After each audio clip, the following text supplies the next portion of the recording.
Perbedaannya ketika bayi, paling nanti kalau leher apa yang ini ya kita lihat ya pergerakannya gitu ya. Kalau untuk anak yang udah besar kan kayak bagian leher, pergerakan lehernya kan enak ya.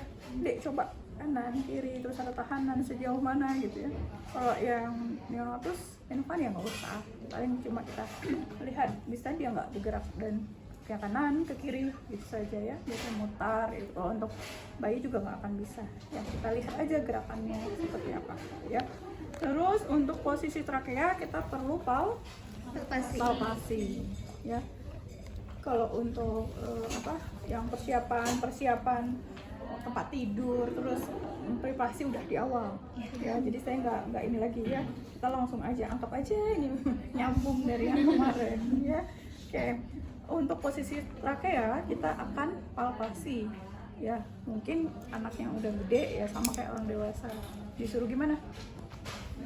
Sambil duduk kah? Silahkan ya.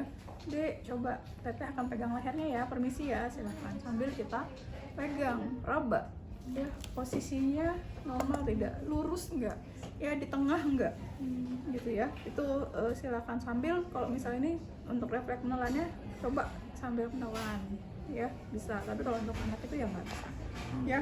Oke, lanjut. Untuk kelenjar tiroid kita palpasi kelenjar tiroid, kelenjar apa lagi, getah bening ya, kita palpasi. Biasanya kalau getah bening di mana tuh? Di bagian depan telinga ada ya, di belakang telinga juga ada ya, di leher. Di situ kan ada tuh ya, sudah ada nama-namanya ya itu ya. Apa aja namanya? Costa, auricular, terus occipital. Nah, silakan atau seperti itu. Kan sudah ada tuh ya gambarnya, nanti silakan di ini. Biasanya tambahan kalau kelenjar getah bening untuk anak selain di belakang telinga, di leher dia, di belakang di sini ada di aksila ya. Nah, bahasa itunya ya aksila ya, atau juga ada di bagian sini untuk kelenjar getah bening, tapi jarang sih ya, kecuali kalau untuk infeksinya yang agak berat kayak TB, itu kemungkinan ada di aksila, ada ini ya, TB kelenjar gitu ya. Oke, lanjut untuk pemeriksaan apa lagi? Tadi udah ya, JPP. Untuk JPP neonatus kita nggak bisa menggunakan penggaris-penggaris kayak gitu ya. Ini untuk anak yang sudah agak gede lah gitu ya. Gimana posisinya JPP? Semi-polar, berarti dia seperti ini. Terus posisi kepalanya dimiringkan ya, dimiringkan seperti ini sampai terlihat bendungan si vena jugularisnya ya. Oke, setelah itu baru kita ambil penggaris ya. Nah, anggap aja ini masih posisinya semipolar ya, baru kita ambil penggaris. Masih ingat penggarisnya butuh berapa? 3. Digimanain 3 apa 2 ya. Ini satu untuk setinggi mana nih vena jugularis? Oh, misalnya di sini, oh setinggi ini ya, silahkan diatur. Kan tadi kelihatan bendungannya ya, bendungan vena jugularisnya ya, silahkan setinggi itu ya. Setelah itu baru kita ambil satu penggaris lagi di atas sternum ya. Setelah itu baru kita lihat ya, berapa senti dia ya. Masih ingat berapa normalnya? Plus minus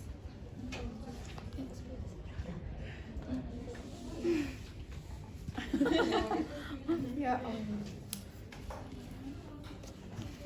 apa habis hitung rumus cairan udah lupa gitu ya, atau memang udah lupa? Kayaknya habis hitung. Untuk neonatus ya, caranya sama kayak dewasa tadi ya. Ingat JPP. Neonatus ada refleks. Kemarin udah disuruh lipat. Refleks. Lamanya apa? Di leher. Ya. Tonic neck. Ya bunyi ya. Tonic neck.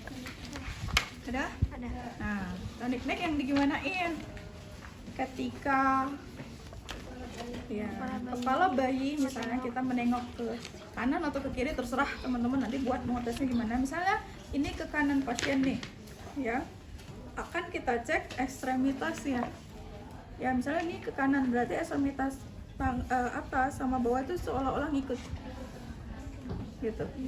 Kalau kita kan kalau miring ya miring aja, ini tetap aja gini kan. Kalau ini harus enggak. Ya ketika misalnya kepalanya ke sini misalnya, ya berarti nanti ininya seolah-olah ikut nih. Ini juga gitu. Itu tonic neck, itu juga akan hilang. Berapa lama? Ya bertahan di situ udah enggak? 3-4 bulan. Ya, oke. Oh iya, selanjutnya kita akan lihat kesimetrisan bahu. Ya leher tuh bahunya, ya simetris nggak bahunya. Ketika bahunya simetris, nervus berapa? Halaman 19, yang udah dilipat. Bahu berapa? Nervus 11, normal gitu ya. Oke, kita lanjut. Apalagi leher? Udah. Oke, lanjut kita ke pemeriksaan dada. Dada itu nanti kita bagi dua, ada dada paru, ada dada jantung. Yang pertama dada paru, kita inspeksi dulu bentuk dadanya, ya kan, bentuknya. Kalau ukuran tadi udah lingkar dada tadi minggu yang kemarin lingkar dada kan udah ya. Nah inspeksi ya bentuknya, normalnya gimana normalnya? Berapa perbandingan anterior dan posterior? 2:1. Mana yang 2? Anterior, posterior? Kebayang lah kita nggak usah diukur-ukur kan, apalagi perempuan ada payudara anterior ya kan, ininya ini ya. Jadi anterior posteriornya 2:1 itu normalnya. Ada yang nggak normalnya tapi apa aja bentuknya? Ada pigeon chest, terus barrel chest, terus chest ya. Nah itu perhatikan ya. Oke, selain itu kita akan inspeksi juga ya, apakah ada retraksi dada enggak ya, ada otot-otot napas tambahan enggak gitu ya. Normalnya kan enggak kelihatan ya, kecuali kalau misalnya ada masalah pernapasan ya. Terus apalagi kita kalau anak yang sudah besar kita suruh apa, duduk, kita akan lakukan palpasi ya kan. Duduk deh, anggap aja ini anak udah besar. Duduk, terus kita pegang nih, palpasi. Suruh ngapain? Tarik nafas dedeknya. Ya. Gimana? Simetris nggak kanan kiri? Kalau tadi nggak kelihatan, buktikan dengan palpasi. Ya, digimanain? Tarik nafas. Apa yang kita lihat? Pergerakannya. Ibu jari kita yang kita lihat. Sama nggak nih? Takutnya tiba-tiba yang satu yang sebelah kanan naik, ininya ketinggalan. Ya, harusnya kan simetris tuh. Ya. Ini nggak simetris.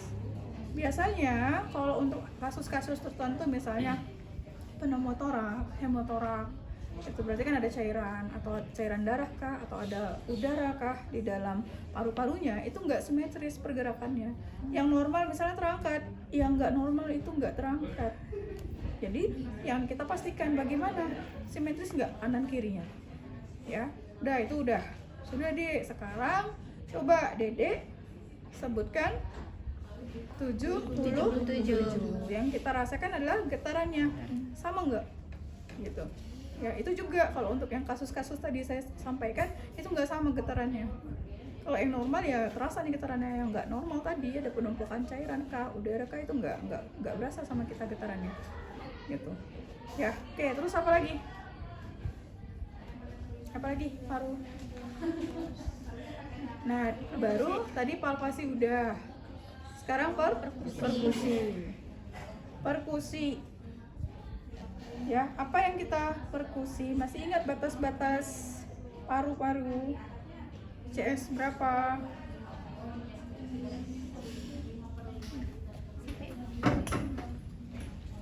Kalau dewasa berapa? Saya sambil duduk ya. Berapa? yang dewasa dulu, ntar baru yang anak-anak. ICS berapa? Dia tuh satu juga udah paru-paru tuh ya. 1, 2 ya. Kalau dewasa 6 ya. Iya. Kalau anak 4 tergantung usianya juga gitu ya. 4, 5 ya, 4 sampai 5 itu ada ya. Semakin kalau misalnya anak yang sudah agak gede itu sama kayak orang dewasa, tapi kalau untuk neonatus, infant itu masih di 4. Jadi ketika kita perkusi ya, CS1, CS2 itu apa kalau perkusi?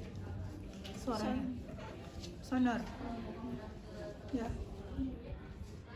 Oke, sampai 4. Kalau anaknya sudah besar lagi sampai sama kayak orang Dewasa. ya. Oke, setelah auskultasi sama ya, yang sebelah kiri juga ada paru-paru kok ya. CS2 1, 2, 3, 4. Kalau CS4 sudah ada suara yang agak sedikit berbeda ya kan, sebelah kiri. Kenapa? Ada organ jantung ya.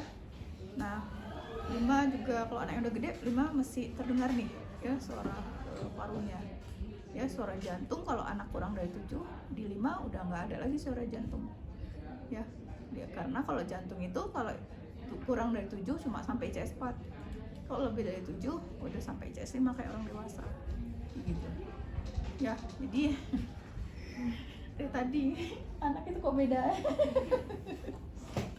ya, gitulah ya, detail, beda usia, beda ini ya. Oke, sampai sini bisa dipahami, bisa diikutin batasnya tadi ya. Kalau sudah udah gede ya, itu sama kayak orang dewasa. Tapi kalau misalnya neonatus, infant ya, itu tuh akan berbeda ya. Biasa sampai 4 ya, kanan kiri itu 4 ya, tapi nanti kalau sudah ini sama aja ya, 4, 5. Oke, selanjutnya apa lagi?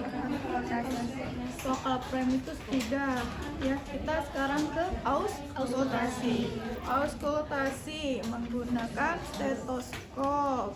Selain stetoskop perlu apa lagi? Jam tangan.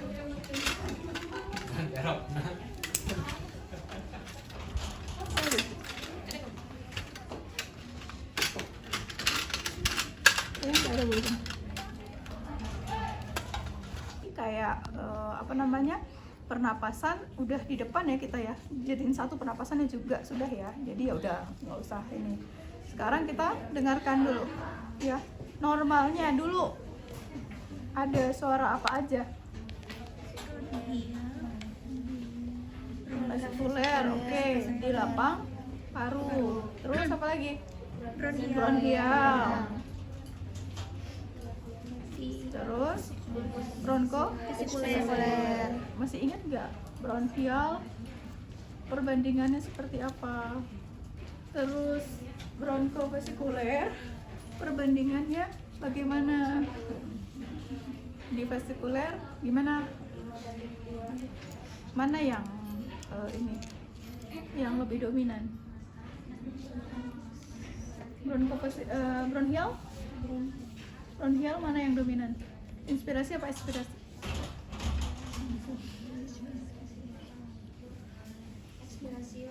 Ekspirasi lebih panjang. Inspirasi itu bronchial. Kalau bronkovasikuler sama, jangan hanya sama panjang apanya gitu ya, tapi inspirasi sama dengan ekspirasi. Terus kalau di vasikuler inspirasi lebih panjang dari ekspirasi. Jangan salah ya itu ya. Itu dipakai terus, bukan hanya di anak gitu ya. Dewasa apapun itu sama aja. Terus ada suara napas tambahan. Ya. Wheezing karena apa? Penyempitan ya. Terus bronchireflex karena penumpukan sekret ya. Ya, jangan lupa lagi, itu harusnya sudah di luar kepala ya. Salah, luar buku dalam Kepala. Kalau luar kepala hilang. Padahal maksudnya luar kepala itu udah harus ingat gitu ya. Oke, lanjut. Apalagi? Udah? Udah ya. Jantung. Ya. Jantung tadi kita inspeksi dulu. Inspeksinya apa yang harus diinspeksi? Nah, adanya denyut nadi yang terlihat oleh mata kita, namanya ictus cordis. Di nadi apa ini? Apikal. Alhamdulillah masih ingat, yang kemarin nggak ingat saya tanya ya.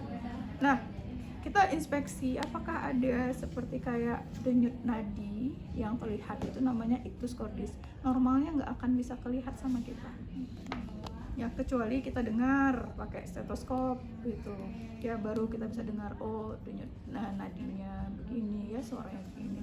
Kalau misalnya ini ada masalah kayak masalah gangguan jantung gitu ya, nah itu akan terlihat. Jadi nadinya cepat sampai ngebentur dinding dada, jadi kelihatan. Itu ictus cordis positif. Harusnya nggak ada. Jangan salah, nanti ketika buat rata-rata saya koreksi laporan, ictus cordis normal terlihat ya, padahal enggak gitu ya, bukan yang seperti itu. Oke, lanjut.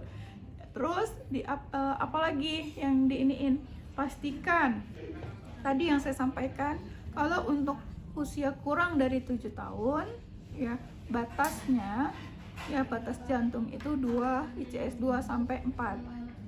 Kalau lebih dari 7 tahun ya 2 sampai 5 atau 6, sama kayak orang dewasa lebih dari 7 tahun ya. Oke, lanjut. Apalagi perkusi. Jadi kalian udah tahu tuh batasnya, berarti ketika kita perkusi nih ya udah tahu dong, ICS 2 dan ICS 3 masih dames, ICS 4 masih dames, ICS 5 dames untuk anak usia berapa? Lebih dari 7 tahun. Kayak gitu. Kalau kurang dari 7 tahun dia sampai ICS 4 saja. Bisa. Nah, selanjutnya apa ini setelah perkusi? Auskultasi. Ya. Auskultasi itu akan mendengar suara jantung. Teman-teman mudah-mudahan masih ingat letaknya ya, di mana aja. Kalau aorta di ICS berapa? ICS kedua. ICS 2 Di kanan. sebelah kanan. Kanan siapa? Kanan Pasien. Jangan salah. Ketika ujian di sebelah kanan. Kanan siapa saya bilang? Ya, kanan pasien apa kanan pemeriksa? Di sebelah kanan. Baru dia muter. Oh iya, aku salah. Harusnya kanan pasien, Bu, gitu. Ya. Jadi ingat, sebelah kanan pasien. Suara apa yang terdengar dominan di katup aorta? S1 apa S2? S2. Iya kan? Ada di situ loh. Ada. Ya. Selanjutnya, katup apa lagi? Pulmonal. ICS berapa? ICS kedua. 2 apa? Kiri. Kiri siapa? Pasien. Ya, jangan saya nanti ujian saya nanya kiri siapa, ICS berapa, ICS 2 siapa. Langsung ICS kedua ya, sebelah mana pasien misalnya ya. Oke, suara apa yang dominan? S1 apa S2? S2. Ya, terus ada katup apa lagi? Apikal. Ventral. Terus ICS berapa itu? 4. Kiri siapa? Pasien. Ya, di situ kan ada ya ininya ya, gambarnya. Ya. Nah, nanti seperti itu. Misalnya di aorta, ya ICS berapa? Terus nanti suara yang terdengar itu yang dominan, misalnya S2, misalnya kayak gitu. Ya, saat ujian. Oke, lanjut. Udah semua jantung. Lanjut ke pemeriksaan abdomen yang kita inspeksi ya. Lihat dulu bentuknya. Ya, bentuknya nggak bisa kayak dada tadi, ada teoritis misalnya pigeon chest gitu nggak ada. Kita amati aja ya bagaimana normal atau tidak, mulai dari bentuknya. Biasanya kalau anak kecil itu cembung, kalau cekung biasanya udah kayak kurang gizi gitu ya, cembung. Terus bagaimana teksturnya ya, kelembabannya bagaimana, terus apalagi ada luka operasi atau tidak, itu yang kita iniin. Kalau memang masih bayi baru lahir ya, bagaimana tali pusatnya, kondisi tali pusatnya, apakah ada tanda-tanda infeksi atau tidak, kayak gitu ya. Oke, setelah inspeksi ada yang masih belum tersebut belum sama saya? Udah ya? Udah. Kalau untuk ukuran kan udah kemarin, berapa? Lingkar abdomen kemarin sama dengan lingkar kepala berapa? 33 sampai 35 ya.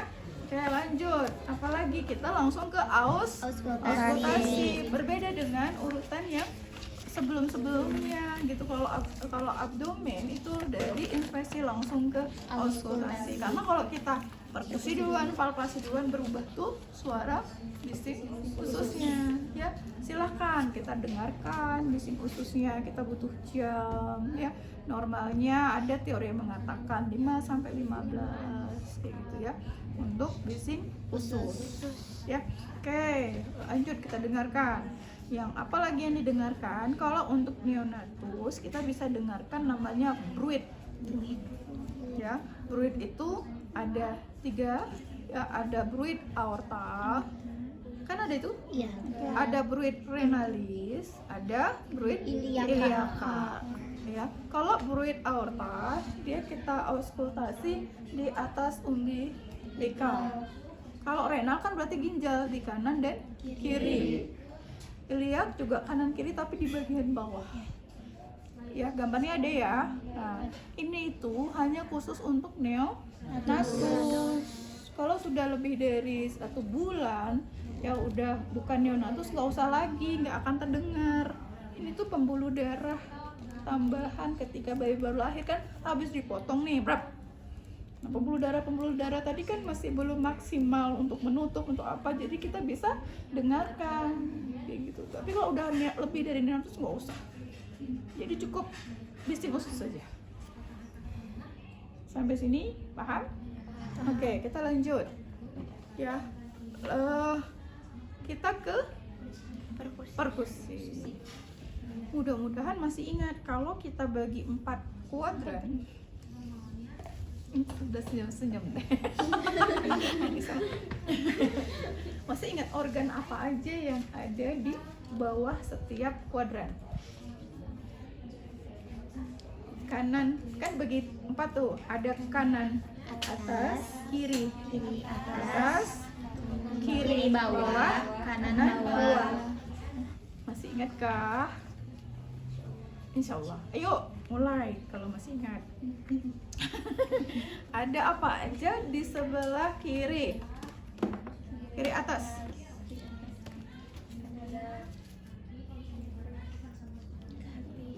Hepar. Kiri. Jantung kiri itu ya, ini kanan nih, kanan. Hepar. Sebelah kanan.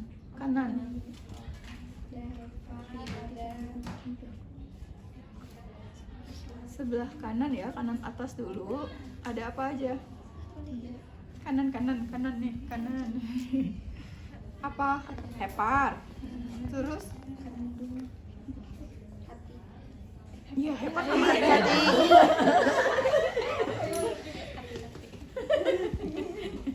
Hepar hati. Oke, terus? Apa lagi? Kandung empedu di mana? Kanan. Terus apa lagi? Kalau apa namanya? Kolon, ada kolon apa? Transversum sebagian. Tapi ada kolon apa lagi nih? Kan ada kolon yang begini, ada yang begini, ada yang begini. ini ke atas apa? Ada sebagian masuk sebelah kanan atas. Apa itu? Ascendant apa descendant? Ascendant. Ascendant benar Bu? Dari bawah. Ke atas? Ah, Iya, pokoknya usus halus sebelah sini jam. ya. Ascendant, transversum, descendant, sigmoid. Masih nggak? Anatominya loh ya, anatominya. Ya. Nah, oke, sebelah kiri ada apa aja? Lambung. Terus ada sebagian kolon transversum. Terus apa lagi? Udah. Ada ginjal juga masuk. Udah, nanti baca lagi ya. Terus sebelah ini bawah, sebelah kiri bawah ada kolon apa? Sebagian masuk descendant. Ada sigmoid. Terus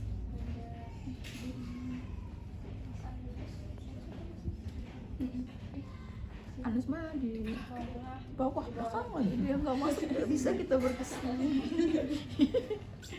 Oke, sebelah kanan bawah ada ginjal juga, ada kolon ascendant juga gitu ya, masuk ya. Mudah-mudahan masih ingat. Boleh nanti lihat anatomi lagi. Modulnya masih ada. Nah, oke, silakan dibuka-buka lagi ya. Silakan buka-buka lagi ya. Jadi ketika kita perkusi kita sudah jelas, oh ternyata ini ada sebelah kanan atas kok bunyinya kayak gini. Oh iya benar, ternyata ada hepar. Bunyinya apa? Down ya. Oke, terus sebelah kiri timpani ya. Terus nanti sebelah bawah ya, organnya padat juga tuh, kolonnya kan kolon ascendant tuh, karena kan festusnya sudah mulai terbentuk, sudah ada ini ya, sedikit ada dullness-nya ya. Ya padat dia ya, tolong diiniin ya. Oke, terus misalnya tadi hepar, masih ingat nggak batas normalnya ICS berapa dia? Ya, normal dewasa dulu lah sampai ICS 6 ya. Kalau untuk anak itu kemungkinan ya cuma sampai situ juga ya, 6 ya. Kadang dewasa ada 6-7, anak mah 6 gitu ya. Nah tapi ketika kita perkusi ya, secara inspeksi juga kalau hepatomegali kelihatan abdomennya kayak membesar gitu ya. Terus ketika kita perkusi juga, loh kok ICS 78 masih dullness nih, kemungkinan ada sesuatu nih ya. Perkusi sudah, langsung kita ke palpasi untuk memastikan benarkah ya, apakah ada perbesaran hepar, limfa juga gitu ya. Nah kita tinggal palpasi. Biasanya dari tulang panggul sampai umbilikal ya, tarik garis imajiner. Misalnya gini, ini kan tulang panggulnya tuh nih ya, dari sini sampai pusat sini kita tarik garis gini, terus kita ambil di tengah-tengahnya ya, baru daerah situlah titiknya akan kita palpasi ya, untuk memastikan ya benarkah ada perbesaran. Kalau ada perbesaran hepar gimana? Coba lihat di buku, dia akan teraba, tegas, agak licin, jadi terpegang organ ya. Jadi cara megangnya ini satu di bawah begini, agak dikeatasin sama kita tekan ya. Kita sambil rasakan gimana batas-batasnya ya. Tadi kayak batasnya tegas, licin kayak gitu ya. Oke, biasanya kalau untuk memastikan lagi selain palpasi bisa USG ya, untuk memastikan lagi ini dilihat ya, di monitor. Oke, lanjut apa lagi? Udah ya? Turgel ya. Kalau untuk anak nih ya, palpasi tadi, palpasi sudah untuk mengetahui ada hepar. Kalau untuk anak neonatus, infant toddler, kalau turgor itu nggak bisa di ekstremitas. Kulitnya kan masih tipis, sulit untuk kayak kita kan udah ini tuh gitu ya, kita udah kulitnya udah bisa dicubit gitu ya. Kalau ini nggak bisa, elastisitas masih ini, jadi di abdomen untuk mengukur turgor ya, jadi di abdomen. Untuk anak usia apa tadi, neonatus, infant, toddler. Kalau sudah agak gede boleh di ekstremitas sama kayak orang dewasa gitu ya. Oke, sudah ada refleks ya. Refleksnya namanya crawling. Anaknya kita telungkupin, si abdomennya tadi menyentuh bagian yang datar, yang keras ya, seolah-olah kayak mau merangkak gitu. Padahal kan dia belum bisa, tapi itulah refleksnya gitu. Jadi kayak ini kayak onggong-onggong gitu. Gitu. Padahal dia belum bisa. Itu namanya crawling. Bener? Crawling ya? Oke, lanjut. Udah ya Bu Ajeng? Abdomen udah ya? Oke, kita lanjut ke genital. Cuci tangan.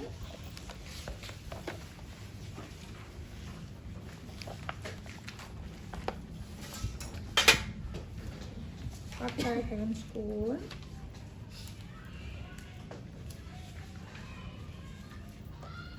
Ini kayaknya perempuan ya Bu Ajeng? Perempuan. Yang tadi dimandiin.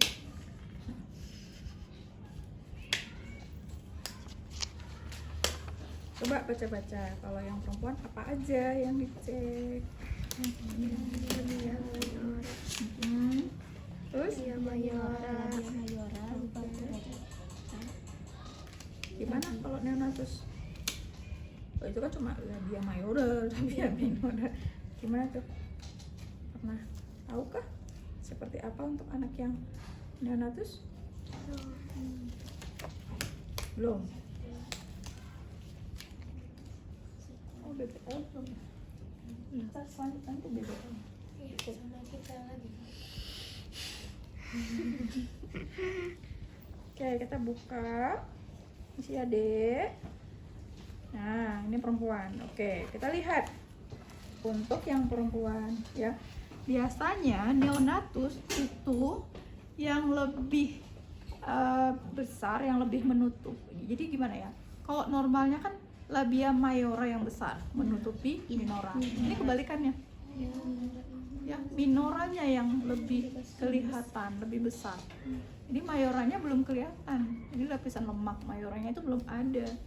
Nanti berjalan dengan usia yang bertambah baru kembali ke normal kayak orang dewasa. Mayora yang menutupi minora. Yang kedua, klitorisnya juga lebih menonjol. Ya, klitorisnya menonjol ya dibandingkan orang dewasa gitu ya. Nah, habis itu kita buka ya, kayak kita regangkan kayak gitu. Bagaimana kebersihannya? Biasanya kalau untuk anak-anak yang neonatus, bayi baru lahir itu masih banyak lemak-lemak gitu ya. Apakah itu di wajah, apakah dimanapun itu, termasuk di vagina ya. Boleh Bu dibersihkan, silahkan bersihkan ya, bersihkan boleh ya. Kita lihat kebersihannya. Terus kita lebih buka lagi, pastikan ya vagina dan uretra terpisah ya, vagina uretra terpisah ya. Dan ada nanti walaupun ada lubang anus terakhir, tapi kadang ada kasus-kasus tertentu vagina uretra anus menyatu. Jadi ketika anaknya BAK itu ada BAB-nya gitu. Biasanya itu karena kelainan kongenital atrisiaan. Kan harusnya berbeda ya. Jadi ada untuk uretra salurannya, ada untuk vagina, ada untuk anus. Tapi ini karena anatominya yang bermasalah. Dia misalnya nggak punya anus ya, nggak punya anus nih. Jadi lu cuma sampai saluran kayak gitu malah belok. Beloknya kemana? apakah ke vesika urinaria atau ke vagina gitu.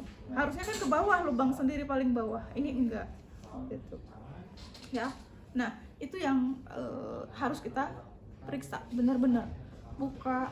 Oh oke, vaginanya ada ya, uretranya ada, terpisah ya. Kalau memang kadang ada yang nyatu tadi, namanya kloaka persisten ya.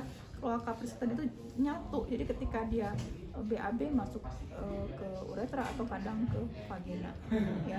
Oke gitu. Oke lanjut, apalagi yang perempuan udah ya, udah. Oke lanjut ke yang laki-laki. Yang laki-laki kita inspeksi ya. Inspeksi yang pertama bagian penisnya dulu nih ya. Bagian penis pastikan lubang uretranya letaknya normal, di atas, di ujung normalnya. Ada suatu kondisi, ini kelainan kongenital juga, jadi ketika kita melakukan pemeriksaan fisik bayi baru lahir itu memang harus komplit, harus teliti.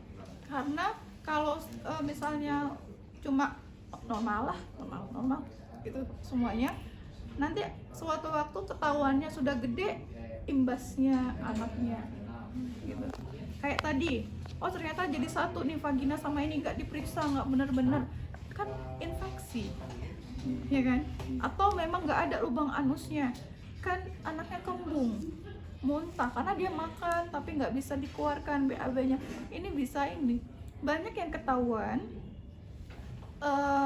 kayak yang tadi kloaka persisten ya, bisa kok, bisa BAB tapi nggak dilihat ternyata dari lubang BAK. Lama-lama kenapa ya infeksi, diperiksa baru ketahuan sekian tahun ada gitu kan, infeksi anaknya ya. Resiko infeksi perempuan tuh lebih tinggi gitu ya. Jadi makanya tempis anak tuh harus detail ya, bayi, terutama bayi baru lahir ya. Tadi kembali, nah namanya hipospadia, ada di situ kan, hipospadia. Hipospadia itu adalah kelainan letak uretra ya. Uretranya kan kalau misalnya laki-laki lubangnya hanya satu ya, situ lubang uretra, situ untuk pengeluaran sperma di situ ya. Jadi ketika lubang yang bermasalah, otomatis akan pengaruh juga nih buat laki-lakinya, anak laki-lakinya. Misalnya namanya nanti akan kita bahas, misalnya lubangnya harusnya di sini, ini enggak, bisa di batang penisnya, di bawah, bisa di bawah, lebih ke bawah lagi, bisa di dekat skrotum, atau bahkan bisa di dekat anus lubang uretranya ya. Tinggal nanti kita ini ada tipe apa, ada tipe penis lagi, penil, ada dorsal, kayak gitu-gitu, macam-macam, banyak banget gitu. Nah ketika seperti ini kita laporkan, nanti akan dilakukan pembedahan. Jadi nanti yang lubangnya tadi di bawah ditutup, dibuat saluran ke atas gitu ya. Itu namanya hipospadia. Yang kedua ada namanya fimosis. Kalau fimosis bukan kelainan letak ya. Fimosis itu adalah lebih dominannya karena hygiene-nya kurang. Ibu-ibu nih, kalau ibu-ibu lah ya, ibu-ibu yang punya anak laki-laki, kalau ombeh suka diguyur doang ya kan, padahal harus dibersihkan ujungnya. Karena kan kita tahu kalau urin itu kan ada sisa-sisa metabolisme yang lama-lama menumpuk. Nah itu numpuk tertutup, obstruksi, jadi nggak bisa pipis anaknya. Kalau bisa butuh epot, kayak ngeden terus nanti karena ini tertutup, air seninya ngumpul kayak melendung gitu, penisnya bisa bengkok gitu ya, melendung, bengkok, nyeri, anaknya panas dan lain-lain gitu. Jadi itu juga harus dibersihkan. Jadi lebih ke ini. Nah, tindakannya biasanya disunat, sirkumsis, dibuang yang tadinya, ujungnya dibuang biar nggak menutupin lagi gitu ya. Itu fimosis. Tadi peradangan juga ya, biasanya itu akan terjadi peradangan merah lah gitu ya, anaknya panas gitu. Sama terakhir, ukuran penisnya ini enggak, apa ya namanya, ideal nggak, simetris nggak lagi tuh intinya. Ya antara antara ukuran penisnya sama skrotumnya. Kadang ada yang kecil banget, ya skrotumnya besar tapi penisnya kecil. Itu karena salah satunya kekurangan hormon biasanya selama kehamilan. Apa yang harus dilakukan? Biasanya akan terapi hormon. Dokter akan mengupayakan terapi hormon. Jadi disuntik anaknya hormon laki-lakinya. Ya, testosteronnya atau androgenes disuntik. Ntar penisnya akan normal lagi ukurannya. Ada yang seperti itu. Ya. Oke, selanjutnya palpasi. Tadi inspeksi sudah, palpasi. Palpasinya apa yang dipalpasi? Skrotumnya. Ya, kita palpasi. Kita pastikan testisnya sudah turun belum. Testis itu ada 2, kita pastikan sudah turun belum. Ya, karena ini pentemnya bukan ini. Palpasinya skrotumnya, terus pastikan testisnya ada 2. Kalau 2 normal. Kadang anak neonatus itu hanya 1. Ya, hanya 1 neonatus. Ya. Oke. Tapi itu nanti akan turun dengan sendirinya. Ya, setelah beberapa minggu. Tapi ada juga yang nggak turun, jadi cuma 1. Ya, ada di mana dia? Ada di kanalis inguinalis, di bagian sini. Jadi nanti keraba dia, testis di sini. Gitu, kelihatan kayak benjolan gitu. Normalnya akan turun dia sendirinya, tapi kadang ada enggak, harus dioperasi dulu. Ada. Kemarin ada ya, kemarin ya ini ya. Ya, ada yang cerita keponakannya. Adik apa keponakan? Keponakan. Bu, kenapa ya tes? Oh iya, emang ada yang nggak turun sendiri. Iya Bu, keponakan saya pertama di ini dulu, di terapi dulu, tapi nggak turun-turun, akhirnya baru beres operasinya. Nah, kayak gitu. Jadi ya harus dioperasi. Kan harusnya 2 di. Ya, oke lanjut. Udah, ada lagi nggak? Udah. Lanjut ke anus. Kalau untuk anak neonatus boleh posisinya misalnya kita giniin ya. Nih, kan masih gampang dia. Ya, tinggal kita regangkan, pastikan ada nggak lubang anusnya. Ya, harus ada. Kalau nggak ada ya berarti kita laporkan. Ya, salah satu masalahnya namanya atresia ani. Jadi lubang anusnya tertutup. Itu kelainan kongenital juga. Gitu ya, atresia ani. Ya, nggak ada lubang anusnya tertutup.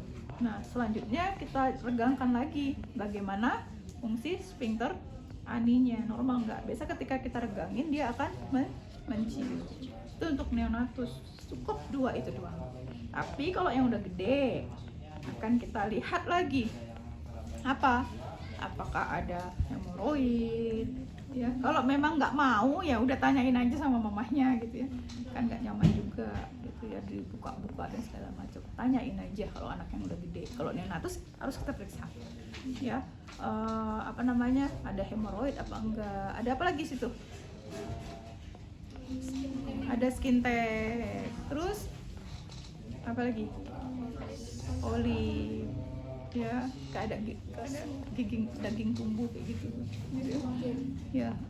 Ya, terus ada lagi kalau memang dia pakai pampers, ruang popok ya, ruang popok pastikan ada enggak.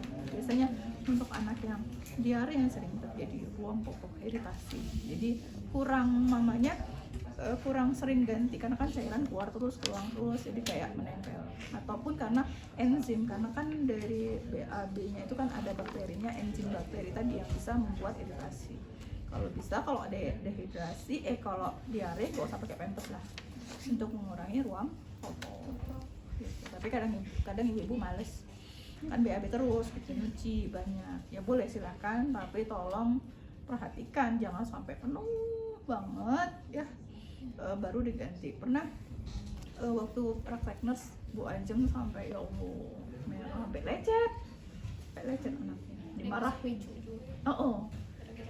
Iya, sampai masuk picu ya, sampai lecet, luka gitu. Mamanya sih kalau dilihat usianya muda banget. Kalian usianya berapa? 20. Saya enggak, maaf, kata yang laki ya kan. Kalau saya buktikan ya kan. Oh iya abang.